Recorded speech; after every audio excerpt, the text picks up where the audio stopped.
From the hills to the coast, we're starting to see some interesting data come out of Perth and how their growth for the last financial year has come through.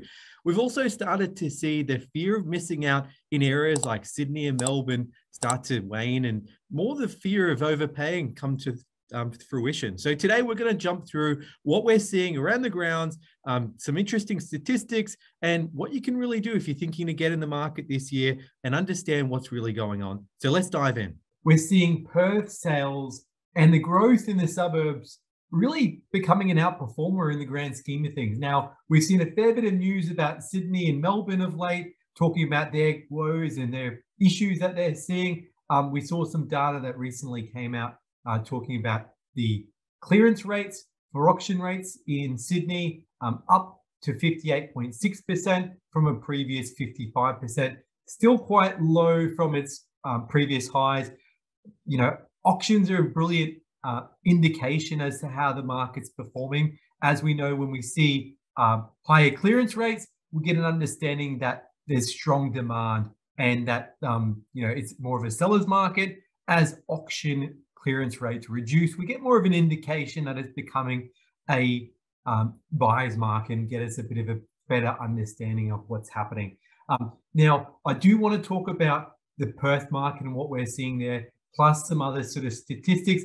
But to start off with, we know that, you know, there's a number of drivers to housing growth in the long run. You know, the underlying demand is a big deal in terms of if there's a lot of supply versus demand, well, prices don't really increase versus the other way around, as well as population growth and a bunch of other sort of factors there. Now, what we're starting to see in areas like Perth, and particularly in the northeast suburbs, such as Dayton, they've recorded some pretty strong growth in the financial year ending 2022. They saw 141% growth compared to the year before, and North Fremantle had actually become the second highest performing suburb at a growth rate of 125%. Now, this is all pretty sort of interesting information that we're seeing here, particularly when we're seeing a lot of bad news about the Sydney and Melbourne market, whereby Perth is actually starting to come through. So what we did see probably about 10 years ago, Sydney and Melbourne in particular had massive growth in the values of their properties, while the rest of the states, such as Perth, Adelaide, Brisbane, had moderate growth. So we might be seeing a flip of this, whereby we've now potentially got a two-tiered economy where Sydney and Melbourne are starting to go backwards, but we're seeing some pretty decent fundamentals in other areas. So going on with this article here, the REI WA president, Mr. Collins, actually said that the demand remained relatively high, with overall sales in the Perth area coming in at 19.8% for the financial year ending 2022. He said it was a solid year with particularly you know, a bit of shortage that's fueled the competition with most buyers, and that's resulted in strong growth in sales. Now, we look at the 10 suburbs that recorded the highest growth, and of the 10, pretty much all of them recorded over 80% growth, while 6 saw more than 100% increase. So some pretty interesting statistics coming out of there, as we can see in Perth. And I guess one of the main things that we see, which is a real benefit to the Perth market, is its affordability.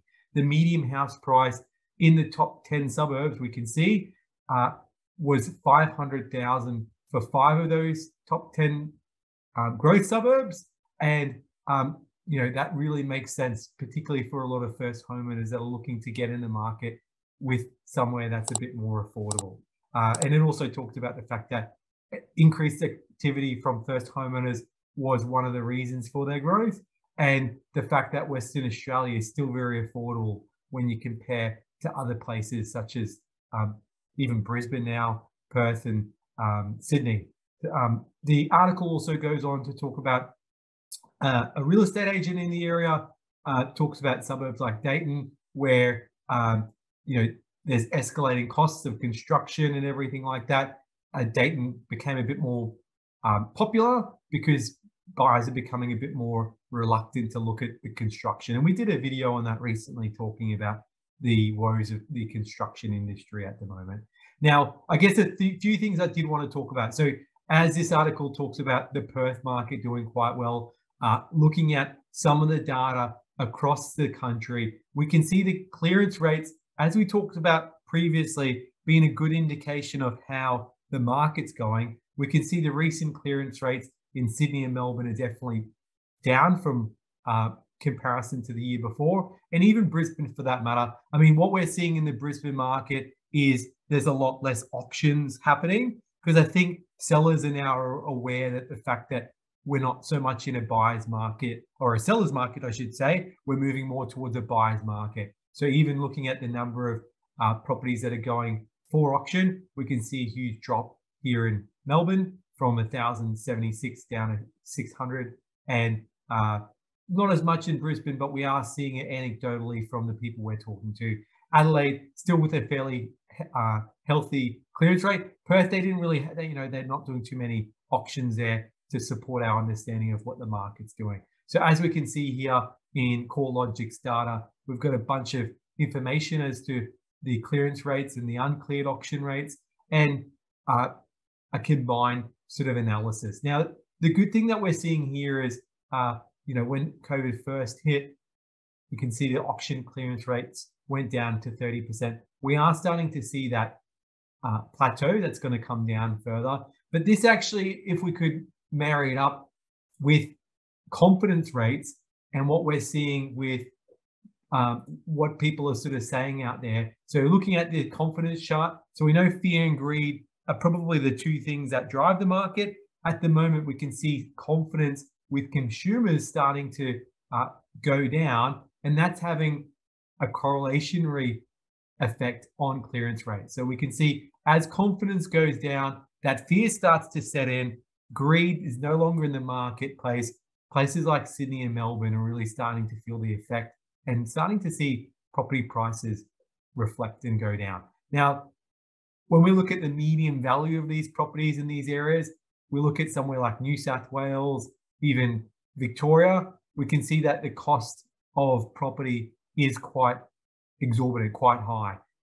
Interesting to see that Queensland, the median price is nearly getting to where Melbourne is, and then other states such as WA and South Australia is still quite affordable. Tasmania being quite high as well. So we can see that, and even looking at the annual rate of change in comparison to the regions and the capitals, New South Wales so far this year's had a 5.9% growth, but when we look at the quarter on quarter and even the month on month, we can start to see in more recent times that's actually going backwards. So the first half of the year, or even the first 3 months of the year, probably had a bit of steam left in the marketplace where we saw that continue.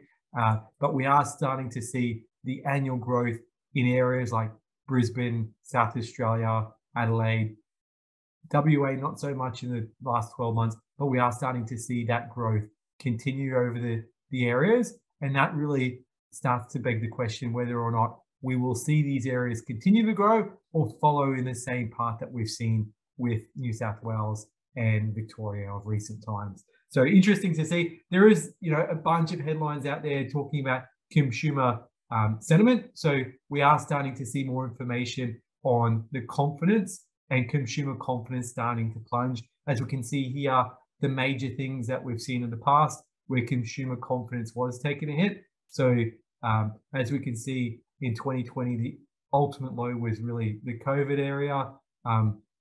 When we've seen budgets in the past and how that's had an effect, and we're starting to see confidence go down, which really reflects the 3 rate rises that we've had, plus more most likely to come. Now, we know property is a cyclical, goes through a cyclical cycle. So it peaks, then it declines, it bottoms out. We are starting to see areas like Melbourne moving in the declining range. Interesting to see Gold Coast as well. We're seeing areas such as Geelong and Sydney hitting the peak. We're still seeing a lot of the rest of the country in this rising / approaching the peak market. So, there's no real timeframes on how long this lasts, but it gives us a good feel on where the market is and where the market's heading. That's for houses, and units are more or less the same. Now, I guess in terms of, we are seeing a lot of grim predictions out there with news, and I guess as we talked about, the fear is starting to take bite. We're seeing that across the board. We are still seeing a number of first homeowners wanting to get in the market, investors still seeing value. So there are still areas that people are interested in exploring and looking at their options. So that's it for today, guys. Thanks for watching. If you have any questions, hit us up at huntergalloway.com.au. Did you know we're mortgage brokers? We're based in Brisbane. We deal with people Australia-wide. So if you're looking for assistance, hit us up at huntergalloway.com.au or call us on 1300 088 065, and there's absolutely no cost. We'll see you next time.